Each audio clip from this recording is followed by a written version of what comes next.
Amateur Traveler, episode 833.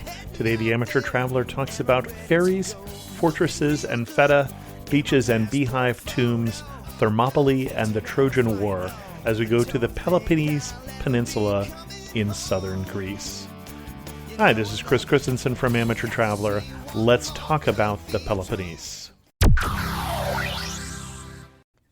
This is Chris again, and the show that you're going to hear was recorded as one large show, including the section from episode 832 on Athens, which I've taken out and put in a separate episode just for length. If you've already heard the Athens episode, you can skip over the first 4.5 minutes of this one. It will be the same. I hope you enjoy this episode. I'd like to welcome to the show Sally Jane Smith, a travel writer who has come to talk to us about a region of Greece. Sally Jane, welcome to the show. Thank you, Chris. It feels quite surreal, actually, to be sitting here after all these years of listening to you on my walk to work. Well, I appreciate your listening. What region of Greece are we going to talk about today? So today I'm going to focus on an itinerary that starts in Athens, because that's where most people will enter Greece, and then travels along the eastern half of the Peloponnese and a couple of the Saronic Islands. So this is a collection of sites you can see quite comfortably in about 9 days, traveling by bus, metro, and ferry.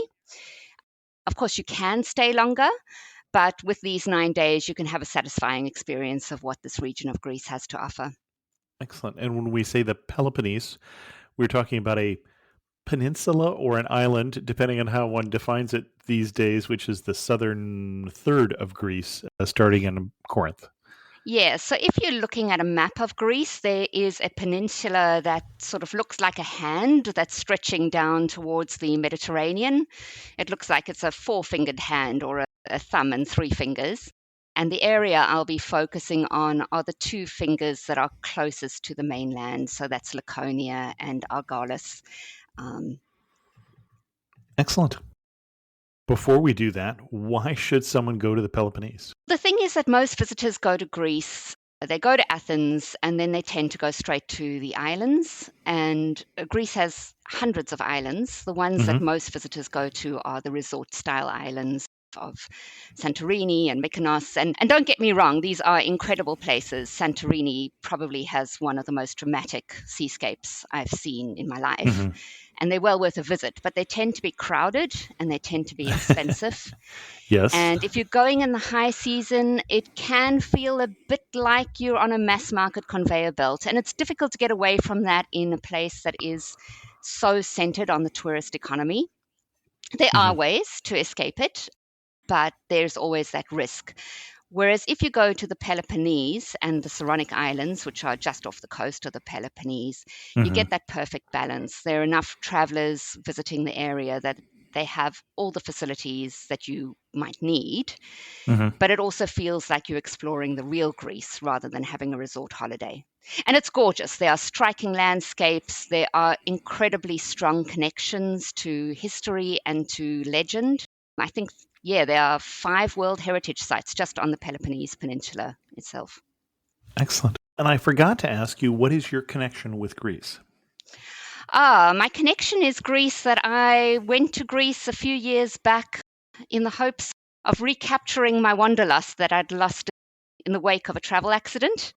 And Greece completely changed my life. Apart from just infusing me with joy, it turned me into a writer. It's an amazing country, and a lot of people that I talk to talk about how much of an impact a short holiday in Greece made. I know some of your previous podcast guests have gone to Greece for 3 days and stayed for 35 years. So it is a place that has a magic to it. So there is some danger in going to Greece. We should just tell people up front. Danger, benefit. I might be biased. Excellent. And we'll talk more, actually. Sally Jane's got a book coming out later that we'll talk about at the end of the show. But what kind of itinerary are you going to recommend for us? This is Chris again. Promise, last interruption. This is the point at which, if you want to hear the recommendations that Sally Jane had for Athens, you need to queue up episode 832, and then we're going to join the rest of the episode talking about the Peloponnese. To get to the Peloponnese, I'm going to suggest taking the bus to the Peloponnese. This is it's a 7-hour trip, so it's a big portion of your day. Okay. So you need to get into the right mindset from the start, that you're slowing down, you're observing, people watching, checking out the scenery, which varies as you cross the Peloponnese. There will be one stop on the way, probably at Tripoli for a bathroom break and to get some snacks. But I do recommend taking water, and if you've got any special dietary requirements, take some snacks with you on the bus. Okay. Now, to catch the bus, there are a couple of major bus terminals in Athens. You need to get to the right one. You're going to Kephissos, and the metro does not go there. So you'll either have to take a taxi or get onto one of the local buses to get there. When you're on the bus, I did say to look out for scenery. There's one thing that I particularly recommend looking out for, and that is the Corinth Canal. Okay. It's going to flash past. It's going to be fast. I am going to give you an option later in your trip to revisit it if you need to, if you want to see more. But the Corinth Canal is, if you'll excuse the cliche, it is breathtaking. So the Peloponnese Peninsula is connected to the rest of the mainland by a very narrow strip of ground. When I say narrow, I'm saying about 6 kilometers. I'm not sure how much that is in miles. 4 miles, maybe, I guess. Yeah, just a little short. Yep. Yeah. 3.6. So it's this narrow strip of land, and it connects the Gulf of Corinth in the north to the Saronic Gulf in the south. And for millennia, people have looked at how they could bridge this gap, how they could get across this gap with their ships instead of sailing around. And the ancients, they considered a canal, but it just turned out to be too hard. And so they ended up doing things like hauling sea vessels along stone tracks or rolling them across tree trunks to get them across this. Unloading the goods at one end and unloading them on a different ship at the other end. Yep. Exactly. So a couple of millennia after a canal was first proposed, finally in 1893, they excavated the Corinth Canal, and it is a very impressive sight. It is this vertical V-shaped gash that just cuts through the land, and you can see the striations of the different colors of the various layers of earth and rock. It is very impressive as a feat of human engineering, so worth looking out for on your way. Okay. And when you finally get to your destination, which I realize now I haven't told you anything about, you'll be heading for a place called Monemvasia. Now, Monemvasia, I recommend if your listeners are somewhere, if they're not driving their car while they listen to you, I recommend pulling out their phone or their computer and doing a Google image search for Monemvasia, because this really is a case where a picture tells you more than I can. It's an island. It's joined to the Peloponnese Peninsula by a very narrow causeway, and it looks like an immense rock that just juts out of the sea. And in fact, people often just call it the Rock instead of calling it Monemvasia. Okay. Or the Gibraltar of the East is the other nickname I've heard. Or the Gibraltar of the East, yes. So it's been inhabited since the 6th century, and it has changed hands over and over again between Greeks and Franks and Venetians and Turks, some of them 2 or 3 times. And every time it changed hands, they would add to the defenses of the rock. So at one stage, it had a drawbridge. It's got fortification walls. It's a very impressive sight. Where you get out of the coach, it's going to be at the town on the mainland, which is called Gefyra. And if you're short of money, Gefyra is a cheaper place to get accommodation than on the rock itself. There is a shuttle bus that goes across every half an hour during daylight hours. I really wanted to stay on the rock, and I didn't have a lot of money. There is a hotel that I actually stayed at that I'll tell you about because it is in a perfect location. It's called the Malvasia Hotel, and they are really interesting because it's not one building. It's rooms that are scattered through a variety of historic buildings on the main drag of the town. and they have a very varying price range. So my room was the smallest and cheapest of the bunch, and it cost about €60. That was a few years ago now. And it was small, but it was unforgettable. It had this vaulted stonework ceiling and a bathroom that was carved right into the rock. And it headed straight out onto the cobbles. So you're not going into a hotel reception. Your room leads directly onto the street. Okay. So when you get the shuttle across to the rock, you'll be faced with a massive gateway, a massive defendable portal that takes you into the settlement. The settlement is called the Castro. And once you are inside the Castro, there are no wheeled vehicles. Okay. So when you get into the Castro, and I'll just stop here for a moment because I'm hoping one of your listeners can help me. So this portal is a cleverly constructed L-shaped portal where you can't see inside. You have to walk through the angles of the L to get into the Castro, which also helps when you're defending it. But the big gates have bullet holes in them. And I didn't know to look for the bullet holes when I went in.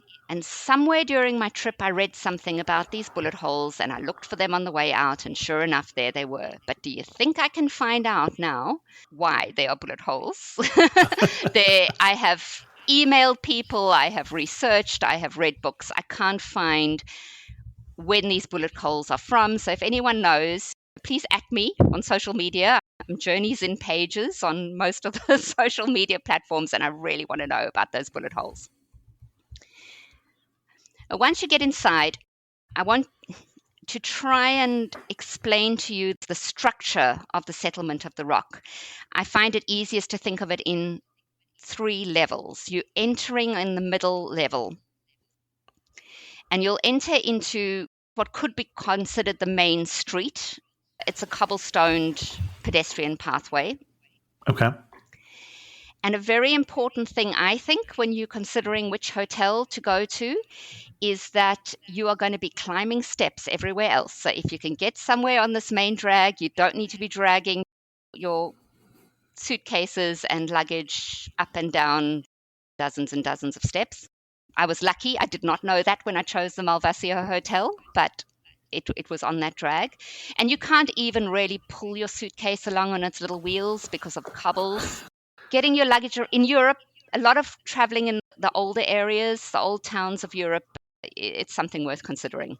So you'll enter on the middle level. You'll have had a long day of traveling, especially if you didn't start at the crack of dawn, if you were seeing a few last-minute Athens sites. So you might want to just chill out in that main thoroughfare, visit some of the boutique shops. There's restaurants and bars, and settle in to your hotel for the night. I always like to pair a book with where I'm reading. So most of the destinations I visit, I have a book that I'm reading that's set there or has something to do with the place. And at that point, I was reading a little travel memoir called Things Can Only Get Feta by Marjorie McGinn, which actually talks quite a bit about the Greek financial crisis. It's an interesting book. It covers a lot of the Peloponnese, but it has a very entertaining chapter set in Monemvasia. So it was quite good to be reading it on site. But you're probably going to want an early night because I've got a big day planned for you tomorrow. Okay. So you've got one full day in Monemvasia, and you're going to want to visit both the upper city and the lower town.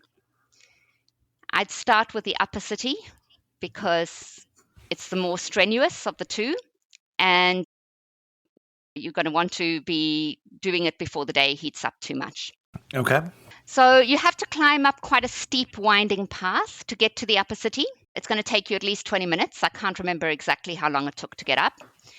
And as you're climbing that path, keep your eye open. I kept seeing myself getting closer and closer to a mysterious white patch that was painted onto the side of the cliff. When you get about level with that white patch, there's a path that veers off to the right. So if you want to break from climbing, you can take a horizontal path for a bit. It's not far. And I was just curious. I wanted to know what this was and got to the end and found a tiny little chapel that was carved into the rock itself. I don't know if it was a natural cave or if it had been carved by humans. It wasn't particularly impressive looking, but it was an interesting little find. It was obviously still active. People had left offerings there. There was a very weather-beaten sign. I couldn't make out much of it, but from what I could make out, it could have been an 18th century hermitage. Oh, interesting. That's rather late for a hermitage in Greece. Yes, and as I say, the sign was very cracked and worn from the sun. Lots of missing words. I might not have the right story there. Okay. Anyway, if you return and you get to the top, you'll enter the upper city through the gate complex, the fortified gate complex, which has some signage in it, which tells you which was the guard room and where the cisterns were and where there was a Muslim shrine. When you get through this gate fortification, you come out from the dark into the sunlight, and at that point, you are on the summit, not the highest point, but you're on the summit of the rock. And you can take a moment to step to the edge, and you will see what for me was the most memorable view of the Peloponnese. You're looking straight down on the Byzantine lower town. So you're looking on a honeycomb of terracotta roofs with the occasional white splash where there's a church, and this deep blue sky and the changing blues of the seas. It's a magnificent view. Konnichiwa, I'm Yuki, a tour leader with Explore. Who knew that hidden among Tokyo's towering skyscrapers was a peaceful tea house surrounded by ancient trees and serene ponds? Actually, I knew. It was my mother's secret sanctuary. Not everyone knows about Tokyo's Hamarikyu Gardens. Arigatou gozaimasu. But you will if you explore. Search exploreworldwide.com and don't just travel. Explore. Now, in the upper city itself, you're basically walking through a ruined city. There was only one intact building that I found, and that's the Church of Hagia Sophia. It is a church just like its namesake in Istanbul, or Constantinople. That is a church that has been a mosque for some part of its life. And that means that there is the ruins of a hammam, or bathhouse, quite close by. You can't go in. It's completely tumbled down. Wouldn't be safe, but you can see it. And you can see the ruins of houses and cisterns. Water was a massive problem for Monemvasia in the past. And in fact, there is a 17th century Turkish travel writer called Evliya Çelebi, who is often quoted. You'll see the quote quite a lot as you go into museums and read books about Monemvasia. He famously observed that you can find everything you want in the city except water. One neighbor does not give even a drop of water to another to drink. So thankfully, they now have water piped in from the mainland, but you will see a lot of ruined cisterns in the upper city. And if you have the energy, you can walk to the highest point where you can see the last remaining archways of the citadel, and they frame views of the mainland. And you can look down at the other fortified walls. So focusing on time, as much on my time talking to you, there's a bit more I can talk to about there, but I'm going to head us back down to the lower town. And the lower town is just a delight. The main pleasure in the lower town is just wandering around all these little lanes and just seeing what you can find. There is a former mosque that houses the town's archaeological collection. It's small, but it's lovely. And there's some real treasures in there. There's a 13th century cathedral. And when I was there, it was a holy day, a feast day, and instead of flowers in the church, there were buckets and buckets, and I use the word bucket because I walked past when they were arranging them, buckets and buckets of basil. Would you say basil? Basil? Oh, I would, but I understood what you were talking about. Okay. And from 3 blocks away, you could smell this delicious herby fragrance coming from the church. Apparently, this is a thing, basil in churches. There are squares, there are little ruined churches, there are other churches that have been reconstructed.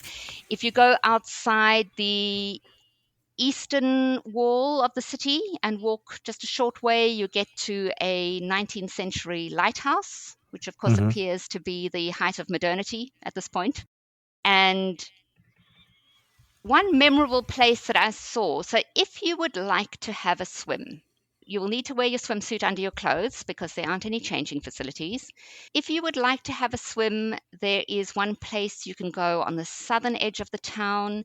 There is a sea gate called the Portello, Okay. and that will take you outside the city walls. It will take you onto a narrow ledge of rock, a rocky shelf, which has a ladder that descends from the edge of the island into the crashing waves. And if you're a braver person than I am, you can take a swim there. But I took one look at it and no, it was not for me. The sea was just hammering into the side of the rock with no.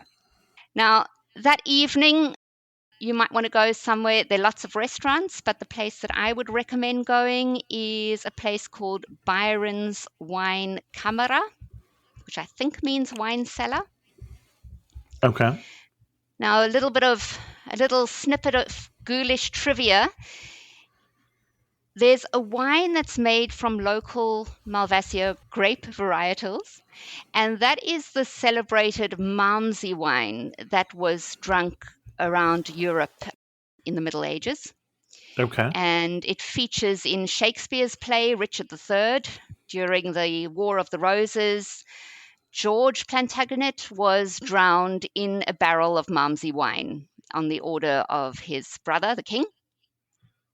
Okay. I don't So remember I that, was but a okay. bit curious to taste this wine. And it's interesting that after the Ottomans conquered this area of Greece, the art of making Malmsey wine was lost. And it was actually only in the last, I'm looking for the date in my notes, turn of the 21st century I've written, where local winemakers followed scientific processes to reconstruct to the best of how we can put it back together, the process of creating the same Malmsey wine. So you can get a glass of Malmsey at Byron's Wine Camera. It's Okay. a sweet dessert wine. You can also drink any other wine you choose if that doesn't take your fancy, and you can eat. When I was there, Byron's wife had made some courgette soufflés and lemon tarts and so on that I had with the wine. I believe they also just in the process of starting a beer production there as well. So if wine's Okay. not your tipple, hopefully quite soon you can get some good craft beers there. Got Right, it. so the next day you're going to head out of Monemvasia, and it's another big traveling day, but I'm going to break this one up a bit. So instead of going all the way to our destination, which is Nafplio, we can stop in Sparta for a couple of hours. Okay. Now, I will just mention before I get onto Sparta itself, I have not visited it, but there is a World Heritage Site called Mistras, which is only about 10 minutes by car from Sparta. It's a medieval town that was occupied from the 13th to the 19th centuries, and I'm hoping to visit it on my next trip. So I'm just letting you know it's there, but I can't tell you too much about it. Okay. But alternatively, if you've got a couple of hours to spend in Sparta in between buses, and you can do that, you can break your bus journey, I suggest going up to the northern edge of the town where there is a very impressive statue of King Leonidas. He is most famous for leading the 300 Spartans at their famous last stand in Thermopylae. And as has been immortalized in Hollywood movies since then, when the Persian king challenged this greatly outnumbered force to throw down their weapons, he is quoted as saying, "Molon labe," which means "come and get them." And the statue on the northern edge of the town has this engraved at his feet. And this is also where you will turn up to go to the Acropolis of Sparta. So when we talk about the Acropolis with a capital A, we're talking about the Acropolis in Athens. But there are many acropolises or acropoli in Greece with a small a, and this basically refers to a fortified citadel on the upper part of a town, so on a hilltop, for example. Now, the guidebooks are going to tell you there's not a lot to see in Sparta. They're going to say that, and they're right, the Spartans were far more interested in waging war than they were on Right. building monuments. That's where they spent their money.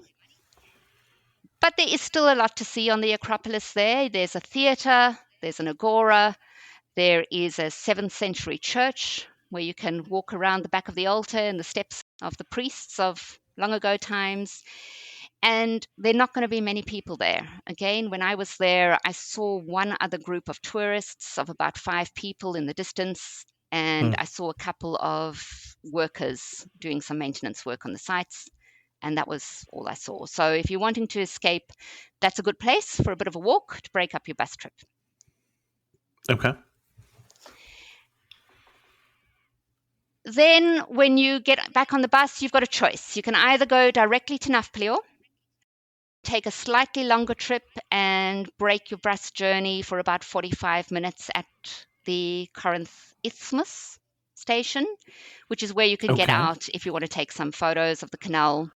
I will just warn people, if you are interested in visiting the Acropolis of ancient Corinth, you would need more time. So there are actually 2 bus stations called Corinth. There's Corinth Isthmus, which is way outside the town. The only thing you can really see from there is the canal. If you wanted to go into the town, you would need to get transport into the town and then transport to the Acropolis. You'd need a bit more time than the 45 minutes I'm suggesting you break your trip for. Okay. It'd be another long day. I stayed in the Old Town, and I would recommend that. It's a big city, so there are heaps of accommodation options, but the Old Town is right near the bus terminus. I stayed at a hotel called the Grand Sarai Hotel, which was just a couple of minutes walk from the bus on the outskirts of the Old Town. Recommend it, but I will give a warning that depending on which route you take to get there, you'll need to climb either up or down about a dozen steps. I'm not very fit or athletic, and I managed it fine with my suitcase, but if you had mobility issues, that could be an issue. But otherwise, highly recommend it. Beautiful hotel in a historic building and very conveniently located. Right next to this hotel, 90 seconds walk from this hotel, so it's something you could see on your way out to dinner. There is a very small church, quite nondescript little church on a tiny, narrow alley called Saint Spiridon Church, or Agios Spiridos. And this was the setting of a historic drama. It was the scene of an assassination that actually worked this time. It was the bloody slaying by both pistol and dragon. Dragon? Excuse me, I hope you're going to edit that out unless you need a laugh. Okay, there was no dragon involved. Pistol and dagger is what I meant to say. In 1831 of Count Ioannis Kapodistrias. He was the first head of state of modern Greece. Okay. I have not completely got my head around how things worked with modern Greece from the period of when the Ottoman rule was thrown off and when they then went into the period of the monarchy. It's quite a confusing period. It went back and forth a couple of times. But Kapodistrias was assassinated in 1831, and the first king, who was a German king who was installed by the international community, was installed in 1832. There was a lot going on there. It's just a tiny little church. It's got a very kind of graphic, garish painting at the back that actually depicts the assassination. But it's very close by. And from there, you can go to dinner. I recommend a little family-run taverna, which is on the outskirts of the Old Town. And I will try to pronounce it correctly. It's Metzedopoulai Noulis. But if you just Google Noulis, Noulis, you'll find it. Okay. Absolutely exceptional Greek food. I had moussaka there, which is a pasta dish. Sorry, again, I'm sorry, I'm talking so much, I'm getting confused. It's not a pasta dish. It's like a Greek lasagna. It reminds pasta dish. Eggplant. It reminds me of a lasagna. But instead of the pasta, you have layers of potato and eggplant or aubergine. It was delicious. It cost me about €9. It was a great meal. The speciality of the house, though, was rather spectacular. It was a cheese flambe. So all around I've me, had there were that. people who had plates in flames, which was It's apparently a very good good. thing, which is what I'll try if I ever go back there. I have heard at the moment they're only open at lunchtime. I don't know if that's permanent or if it's just because it's winter. Okay. Yes, saganaki is the flaming cheese dish. Yeah, but it looked spectacular. Oddly enough, I haven't had it in Greece, but I've had it twice in the Yukon. So That's a bit different. Yeah, I'm definitely looking forward to trying it. Moussaka tends to be my go-to. I love it so much, but maybe I need to broaden my horizons a little bit. okay. Now, the next day, I'm taking you out of Nafplior. We're going to go to 2 different sites. They're both day trips. They're both accessible by bus. Unfortunately, they are in opposite directions. Okay. So it's going to be quite a big day, but well worth it. They are both World Heritage sites.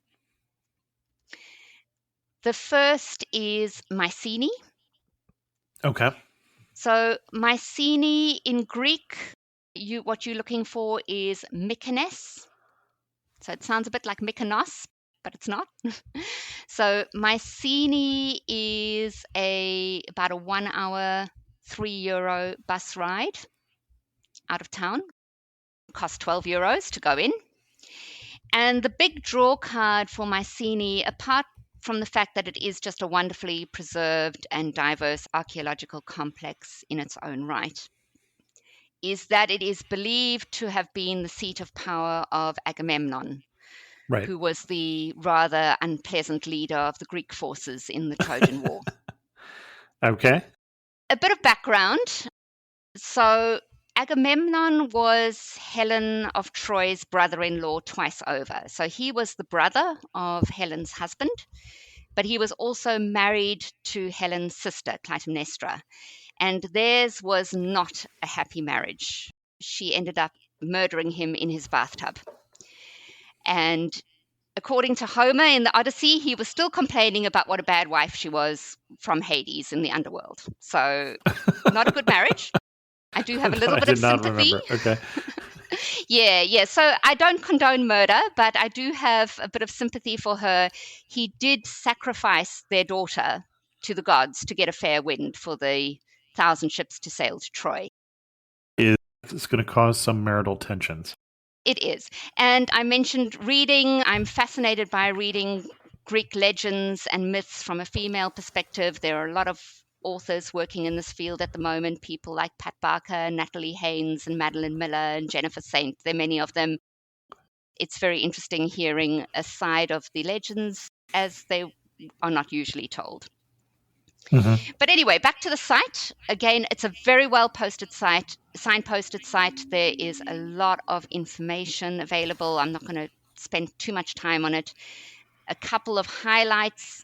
There's the Lion Gate, which is believed to be the oldest surviving relief sculpture in Europe. So, I mean, look, academics are still arguing about whether the Trojan War actually happened, if it's history or if it's myth. But if it did, there's a bit of a, for me anyway, there's a real thrill into sort of walking beneath that gatepost and thinking this is where those heroes trod. There are grave circles. At the top of the hill site is the palace, where you can imagine that bathtub, that fatal bathtub where Agamemnon met his end. If you walk down the other side through the artisans' quarter, there is a cistern where you can actually descend 18 meters below ground to where the water was collected. And on the way back to the main gate, if you're outside the citadel walls, but still inside the archaeological complex, there are a number of beehive tombs. They're called tholos, and they are massive beehive-shaped tombs that have the weirdest acoustics. If you're inside and you talk, your voice echoes. But if you're walking across them, it feels like there's an army marching with you. The sound of your footsteps on the ground. So they're quite impressive. So after spending a morning there, you're going to get back on the bus, head back to Nafplio, and then head straight out to your next stop, which is another World Heritage Site called Epidavros. Mm-hmm. This is sometimes spelt Epidavros with a V, and sometimes Epidauros with a U. It's the same place. Also, don't be too confused by the modern town nearby, which is very confusingly called Old Epidavros. Okay. So, Old Epidavros, which in Greek is either Paleo Epidavros or Archaea Epidavros, is not the World Heritage Site. That is the modern town. You're going to be going to the theatre, the Epidavros Theatre stop. Okay. Another very well signposted site. I won't talk too much about the details there because of time, but I will say that a lot of people go to Epidavros only for the theatre, and that is a mistake. Okay. So it does have an extremely impressive theatre, which has amazing acoustics. It is one of the most vertical places you can imagine. You can climb up to the highest seats, and somebody standing on the stage area can tear a piece of paper in half and you can hear it clearly. So it is a very impressive place, but it is not the only part of Epidavros worth seeing. Epidavros is actually what is known as an Asclepion. Now, an Asclepion, there are hundreds of Asclepia all over the ancient Greek and Roman world. And this is not a term I know.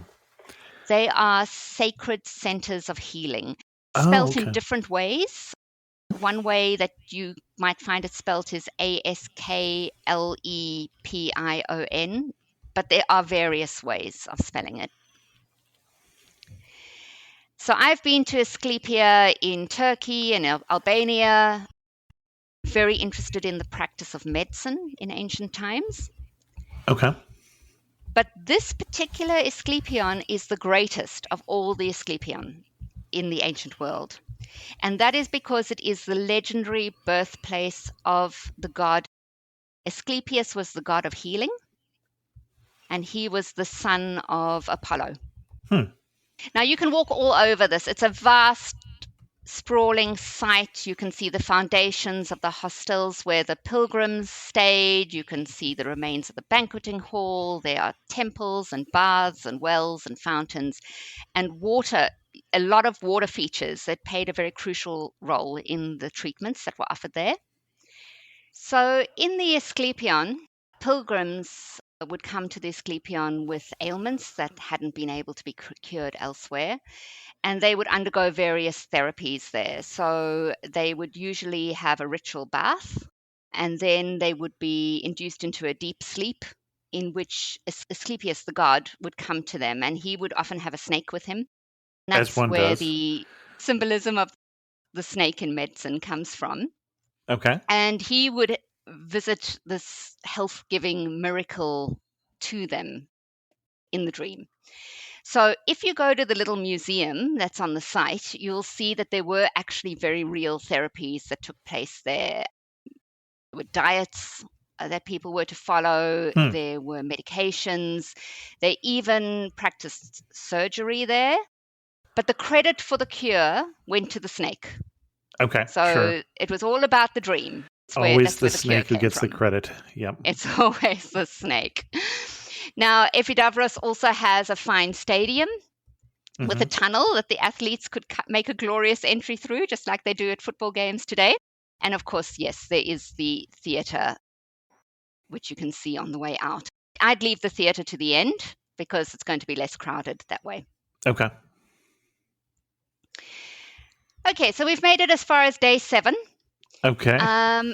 And we're in Nafplio. When you wake up in the morning in Nafplio, again, before it gets too hot, I recommend visiting the fortress of Palamidi. Now, the fortress is at the top of a hill, and you can get there by car or by taxi, I think even by bus, or you can get there the way I did, which is to climb up the steps that zigzag up the rock face in an unrelenting path upwards. Taxi it is. Okay. Now, there's some dispute as to how many steps are there, and I tried to count them, but I lost count very early in the process. They're said to be about 1,000 steps. Okay. And one of the advantages of going up that way is that you get frequent photographic opportunities, otherwise known as rest stops, where you can watch there's another little fortress that's out on a tiny island in the water called Burtsi, and you can watch that get smaller and smaller as you climb up the stairs. And every time you think you've made it to the gate, you're wrong. There's further to go. It's only €4 to get into Palamidi, and it's a vast complex. It has 8 bastions, or great fortified buildings. I was interested reading a sign there that described it as an achievement of military architecture, and then went on to detail every time it had been defeated and overrun by the enemy. I presume there were some times it was successfully defended, but there were none of those on the sign. It later became a prison for those on death row or life imprisonment. So it might have been a bit more successful there. There are, as I said, 8 bastions. 6 of them are in a circuit, so you can walk all the way around the 6. The 2 probably that you'd most want to visit are St. Andrew's Bastion, which includes a chapel and a little chamber deep in the wall, which is said to be a prison cell. There's a big sign saying it's the prison of Kolokotrones, who is another hero of the liberation struggle there. And then there's a smaller sign that says actually they think it was a gunpowder store. So I hope for Kolokotrones' sake that is correct. And he was kept in the Bastion of Miltiade, which is another one that is worth visiting. There are also 2 bastions that are not part of that circuit. And again, if you're wanting to escape the crowds, not that there were crowds when I was there, but if you do want to get away from everyone else, you can climb up to the summit and see those last 2 bastions, including going down into a cistern and seeing just fantastic views from all sides. Okay, so now in that afternoon, you've got 2 choices. You can go to Tiryns, which is a World Heritage Site. It is actually the sister site of Mycenae. And if you are a diehard history geek like me, then that's probably where you're going to go. But this is one that I'll say, unless you have a particular interest, skip it, because you're probably all ruined out by this stage. You've seen a lot of heritage sites, and Tiryns, while it is impressive, there's not a lot of information on the site. You can buy a book about it, but it's good to see. But if you're tired of ruins, you can skip this one with a clear conscience. So instead, you can spend the afternoon in the old town of Nafplio. I should have mentioned perhaps that Tiryns was the place where Hercules was sent by Delphi's oracle it was the launch pad of his 12 labors. So again, if you've got a big interest in mythology, you might want to go there. But if you don't have any specific interest, you might want to spend the afternoon taking it easy in Nafplio. You've had a heavy couple of days. You can get a massage. I got a massage at a place called Pantarei, which claimed to be giving ancient Greek massages, and I'm not quite sure what that was based on, but it was very welcome at that point.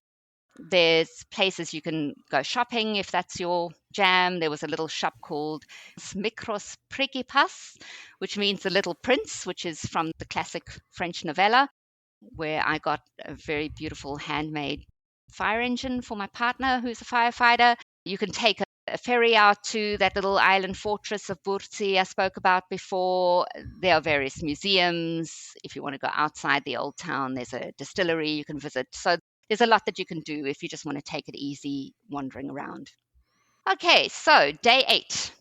On day 8, you're going to catch an early bus to a place called Galatas.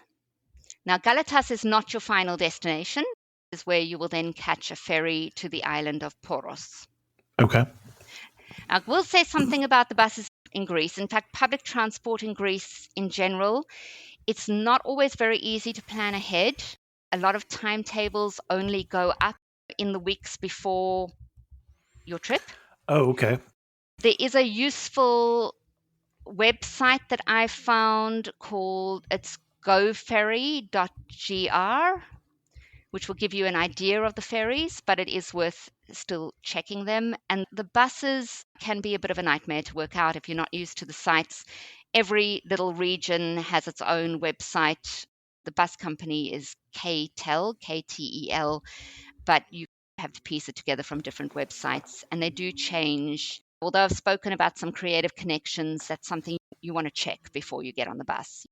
You want to look and make sure you can get where you're going when you want to go. Okay.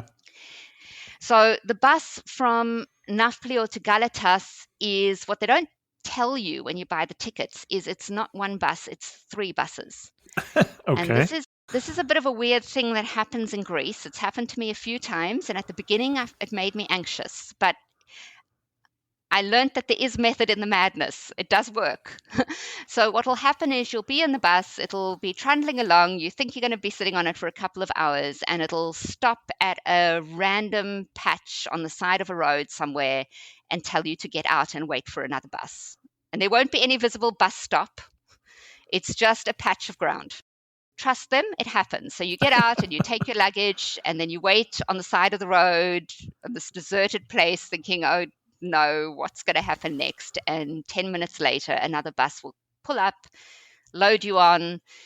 15 minutes later, they'll do the same thing, load you off again, and you'll get on another one, and eventually you'll get to your destination. So Galatas is the final destination of the bus. There you will catch a ferry that goes every half an hour. It's a very quick ferry ride. It's 5 minutes. If you're getting the morning one, you'll probably be on the ferry with the bread and vegetables and milk for the day that's going to the island. I stayed in Poros. I stayed with a place that's called Storoloi, Storoloi. Roloi means clock. And they have 7 accommodation options in properties that they've renovated, and it's really quite special. So you're staying somewhere unique. I stayed in a place called the Little Tower, which was a very small 2-story bedroom upstairs, bathroom downstairs, little apartment that had been created from the old animal shed of a property. Okay. They had a bigger property out. Didn't look like an animal shed anymore. It was actually quite lovely. And the good thing with staying with Storoloi is they will pick you up. They're a small team. They're a great team. Florian probably will pick you up at the ferry on his orange quad bike. Okay. He'll take you, if you do what I did, I got there early in the morning before the room was ready. He kept the luggage aside for me somewhere safe, and he delivered me from the one ferry wharf to the other ferry wharf, which is a little too far away to walk. Okay. Where I caught a ferry to Hydra, or Hydra is how it's spelt, Hydra. So Hydra, which is how I think most English speakers will pronounce it, is an interesting little place. There are no cars allowed on Hydra. There are a couple of miniature utility trucks, but other than that, no motorized vehicles.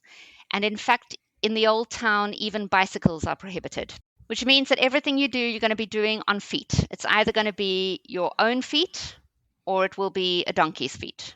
Okay. Now, I will just put an aside here. I work in wildlife parks. I have a very strong interest in animal welfare. And while I'm not necessarily against working animals, and it has to be said that a lot of the Hydra donkeys are actually mules, which are actually very strong and hardy animals. I choose not to take donkey rides. No judgment if you do, but I do encourage tourists to be observant about any animal attractions they do.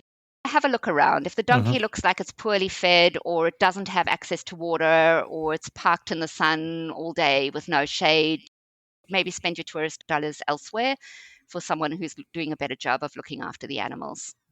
Okay. So at Hydra, a good thing to do if you've got the energy is to walk up to the monastery of Prophetess Elias, or Prophet Elijah. That is a long, steep walk. So you probably looking at an hour and a half to 2 hours, and it's steep. You're going up a steep hill, and at the top you will find a white-walled courtyard with a little enclosed church. It's quite a striking-looking church if you Google it. It's got a kind of a dark brickwork, and it's mortared in broad bands of white. You can't go right into the church, but you can go into the entry area, and you can look through the old lattice at the gold icons. There's a tiny little unstaffed shop there that operates on the honor system, where you can buy souvenirs that are all just labeled with their price and put the money in the cash box, and there is a water fountain. But yeah, you're going to want to be wearing comfortable shoes and taking water to a lot of these places I'm telling you about. Mm-hmm. I always carry water with me when I'm in Greece. If you then descend down the hill, you've admired the view. If you just go to the harbour area of Hydra, you can get a late lunch or an early dinner. Or there's a lovely bakery there if you want to pick up some things and take them back to Poros with you. There are various sites in the town you can see. There's a cathedral with an ecclesiastical museum. There are art galleries. There's even an old pharmacy that has been run by the same family since 1890 that has beautiful historic paraphernalia in it. There's a lot to just wander around and see while you're there. And I have been pairing books with destinations. Henry Miller wrote a book called The Colossus of Marousi, and there's a bit about Hydra and Poros and the Peloponnese in general in there. And that's going to take you to your very last day. I bet you thought I'd never get you here. Last day, make it an easy one. There's a clock tower, the Roloi, that the accommodation I'm recommending was named after, that you can go and see. You can look through the glass and see the mechanism running it. But then you can walk through the town, go past the ferry wharf, stop there to check the ferry times, that nothing has changed overnight, because as I mentioned, public transport in Greece can be a bit temperamental. And if you keep walking along that way, just a short way out of the town, there is a beach called Canali Beach. It is a sandy beach, which I know some people prefer to the pebble beaches. Mm-hmm. I'm not really a beach person. I don't know if it's the best beach, but it's certainly very conveniently located. It has a taverna at the beach, but I would recommend for your last lunch, actually walking a little bit further around the curve of the bay. There is a taverna called Aspros Gatos, which means white cats. It's got a sign with a white cat on it. I went to it because Florian, he of the orange quad bike, said that his cousin worked there. Now, I know that's usually a red flag when you're traveling, but he was solid gold. Fantastic meal. And I later saw in my guidebook when I was reading after my trip that it was actually rated as Poros's best seafood taverna. I didn't have seafood because I have an aversion to seafood, but all the food there was great. Okay. By that time, you're going to hit early afternoon, and it's probably going to be time to head back to Athens for your flight. You can catch a ferry. Once you get on that ferry, that can take you all the way back to Athens. You're probably looking at about an hour and 15 minutes on the ferry from Poros to Athens. So it's not too far. So if you've got an evening flight, you could do it on the same night. If there's a morning flight, you might just want to spend that last night in Athens again before flying out the next day. Excellent. This one has gone a tad long, so we're going to get to our wrap-up questions here. And I think you've answered some of them already. You're standing in the prettiest spot, and I'm going to just limit this to the Peloponnese. Where are you standing and what are you looking at? Prettiest spot is that spot in Monemvasia at the upper city when you exit the gateway fortification and you come out into the sunlight and that townscape and seascape below you. It's stunning. I would have wagered money that was what you were going to pick. Yeah. And one thing that makes you laugh and say only in Greece. The buses. This business of just being tossed out on the side of the road, and if you don't speak Greek and your bus driver doesn't speak Greek, you're going to have no idea why. But I did find through repeated travel in Greece that I would get tossed out on the same side of the road from time to time. And so I grew to have faith that this is actually a bus stop, even if it has no marking or signage or way to identify it. Excellent. And if you had to summarize the Peloponnese in just 3 words? I would say authentic, far more so than in the resort areas. Mm-hmm. Welcoming, which is a very important part of Greek culture, is this welcoming culture. And my third word, I'm going to cheat a bit and use a Greek word, which is kefi. Okay. Kefi is a word that's hard to translate. It can be anything from high spirits to good cheer, but it really encapsulates sheer vibrant joy in the experience of life. And that's what you feel when you're in Greece. It's very infectious. Excellent. Yeah, in many places in the world where I go as an American or where you would go as an Australian, they think of us as a little loud. Greece is not one of those places where I feel... No. And in fact, I had times in Greece where I thought people were about to break out into a fist fight. There'd be this loud, Yep. aggressive sounding conversation, and you think, oh no, there's an incident brewing here. And then suddenly everyone would laugh, and you'd realize they're just having a chat. Yeah. Excellent. Well, our guest again has been Sally Jane Smith, a travel writer, and you've got a new book coming out. Yes, I do. I have a book coming out set in Greece. It's called Unpacking for Greece. It's about how I traveled to Greece with my mum's 1978 travel diary to reconnect with her and also just to overcome a midlife crisis, to be honest, and to find the wanderlust that I had lost in a Sri Lankan travel accident a decade prior. You're going to let me know when that comes out, and I'm going to put a link in the show notes, but we're talking about roughly when is it going to come out? That's coming out in April 2023, and the sequel is to come out in February 2024. Excellent. Sally Jane, thank you so much for coming on Amateur Traveler and sharing with us your love for Greece and particularly for the Peloponnese. Thank you so much, Chris. I appreciate it.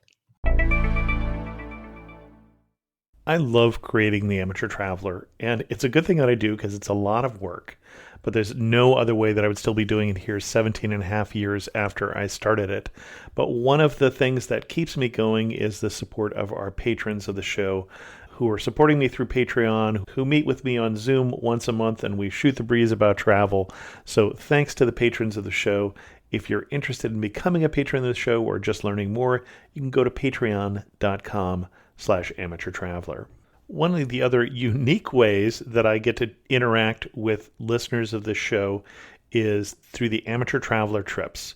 And we're right now voting in the private Facebook group, amateurtraveler.com/trips, about both the 2023 trip and the 2024 trip. It's not too late to get your voice heard if you hear this and act right now when this comes out. If you're hearing sometime later, you can still go to that group and maybe there are still openings on whatever trips are coming up. amateurtraveler.com/trips.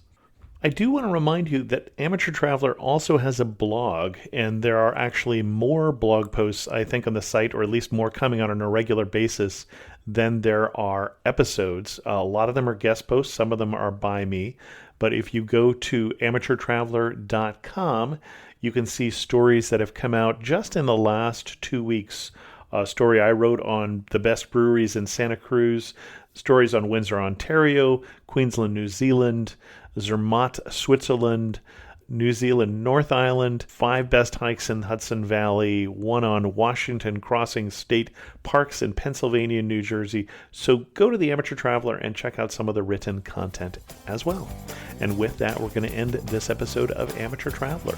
If you have any questions, send an email to host@amateurtraveler.com, or better yet, leave a comment on this episode at amateurtraveler.com. And thanks so much for listening.